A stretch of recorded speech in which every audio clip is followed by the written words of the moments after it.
Salut la famille, j'espère que vous allez bien, j'espère que vous êtes en forme. Alors, nouvelle vidéo sur la chaîne, on va parler d'inflation. Vous savez très bien que nous sommes dans un contexte assez particulier depuis quelques mois et les marchés sont plutôt assez tendus. Mais avant de démarrer la vidéo, bien sûr, si tu n'es pas encore abonné à la chaîne YouTube, je t'invite bien sûr à t'abonner. Si tu es nouveau sur la chaîne, je t'invite bien sûr à liker la vidéo et à partager le maximum possible toutes les vidéos que tu pourras voir sur la chaîne YouTube AfroForex. C'est un grand plaisir pour moi de pouvoir échanger avec vous et de pouvoir apporter ici ma contribution. Ici, c'est le docteur Idriss Trafak. Donc, déjà, ce qu'il faut rappeler, c'est que l'inflation, c'est quoi? C'est tout simplement un indice ou alors un indicateur, une statistique, un chiffre ou alors un outil, on va dire simplement, qui permet de voir à quel niveau est-ce que les prix de manière globale se situent dans une région. Par exemple, si on veut savoir si les prix ont augmenté ou les prix ont baissé de manière globale dans un pays, on va utiliser en général l'inflation. Bon, entre autres, bien sûr, il y a plusieurs variantes de l'inflation. On va avoir par exemple l'inflation standard, on va avoir ce qu'on va appeler le core CPI, donc pour dire tout simplement indice de prix toujours à la consommation, mais exempter certains biens qui pouvaient être non considérés. Maintenant, à côté de ça, on a aussi l'inflation des producteurs, auprès des producteurs. Donc, en mesurant bien sûr l'inflation du côté du consommateur, on peut aussi se permettre de mesurer l'inflation du côté du producteur afin de savoir si si d'un côté ou comme de l'autre, on atteint réellement les chiffres considérés ou alors la perception de l'inflation est juste observée d'un seul côté.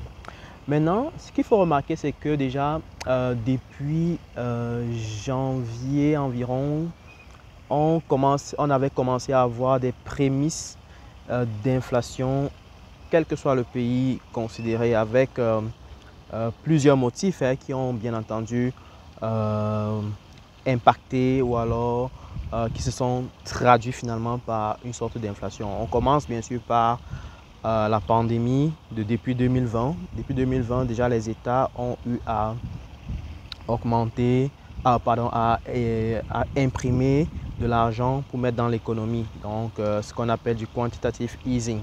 D'accord? Donc, ils ont eu à imprimer pas mal d'argent, que ce soit du côté des États-Unis, de l'Allemagne, de la France et bien d'autres pays en développement. On a eu à imprimer pas mal d'argent dans l'économie. De deux, on a eu bien entendu des blocus au niveau de la logistique du côté de la Chine avec les confinements.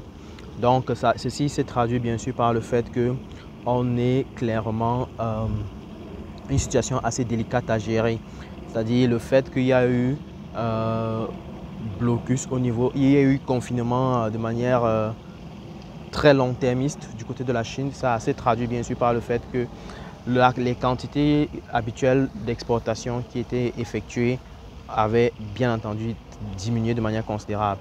De trois, on a également eu la guerre ou alors le conflit, on va dire ça comme ça, le conflit ukraino-russe, ok, ukraino-russe. Donc ce conflit s'est traduit bien sûr par une grosse augmentation du prix du pétrole.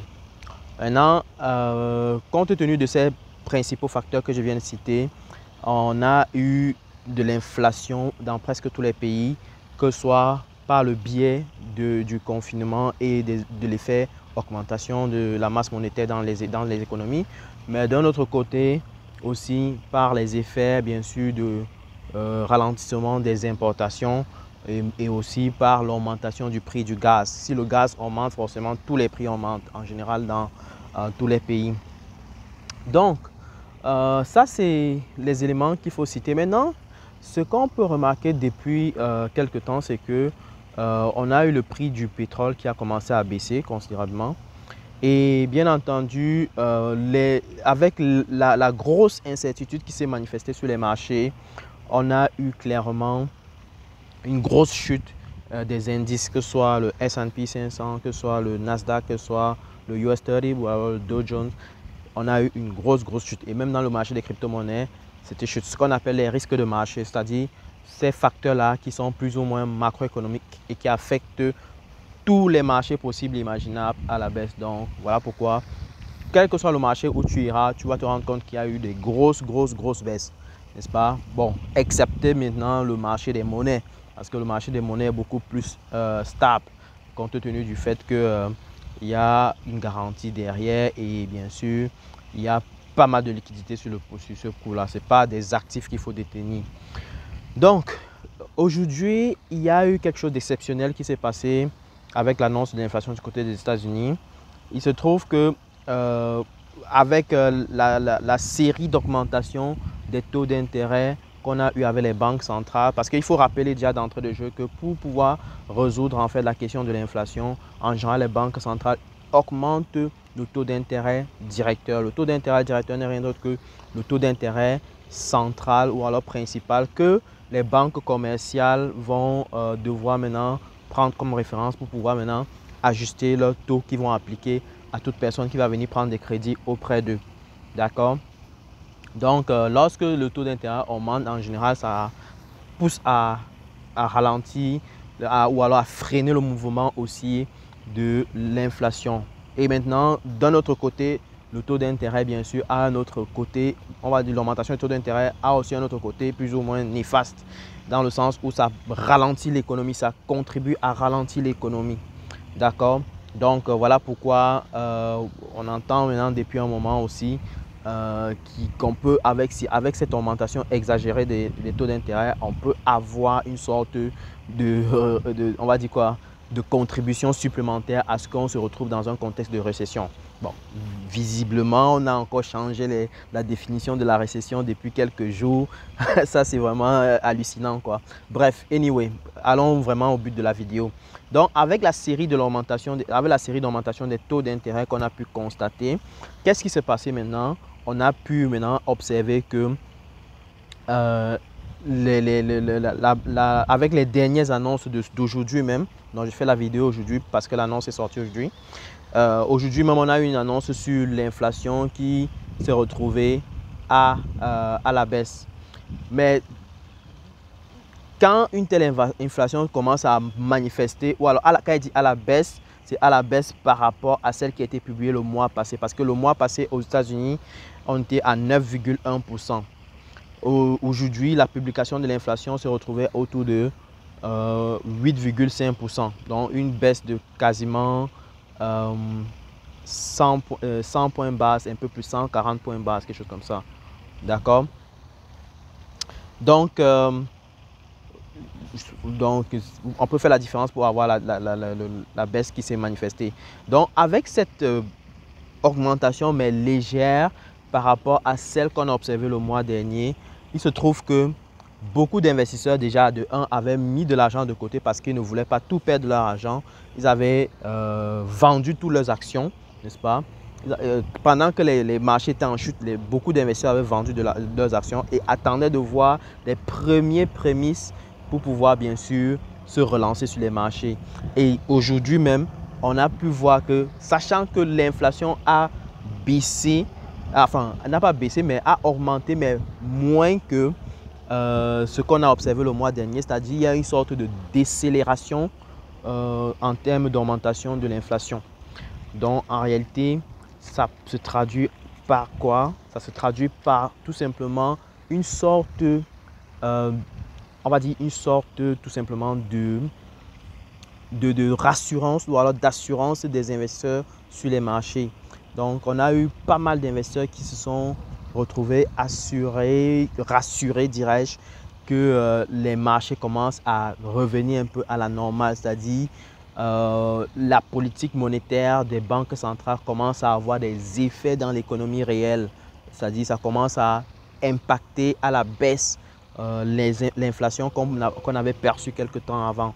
Donc voilà pourquoi on a eu cette explosion de pas mal d'actifs aujourd'hui. Quand vous prenez par exemple l'euro-dollar, ça a explosé à la hausse. Quand on prend par exemple le GBP USD, ça a explosé à la hausse. Quand on prend le USD JPY, ça a explosé à la baisse.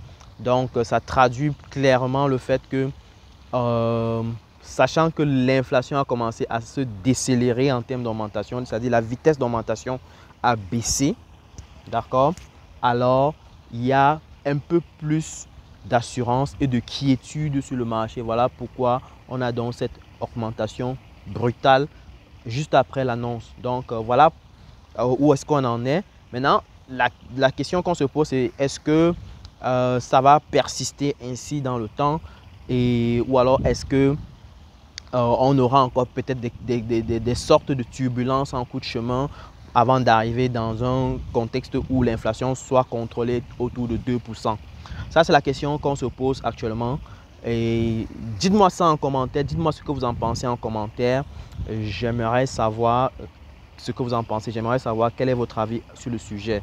Est-ce que vous pensez que ça va apporter une sorte de quiétude, que ce soit sur le marché des crypto-monnaies, que ce soit sur le marché des stocks, que ce soit sur le marché des devises, que ce soit dans n'importe quel marché? Ce sera un plaisir pour moi de pouvoir avoir aussi vos avis et de savoir comment est-ce que vous percevez la situation. Donc, si tu n'as pas encore liké la vidéo, il faut liker, n'est-ce pas? Il faut partager au maximum. Et surtout, dis-nous en commentaire encore une fois ce que tu en penses. Et partage la vidéo au maximum. Partage la vidéo pour que ça puisse impacter le maximum de personnes dans la communauté.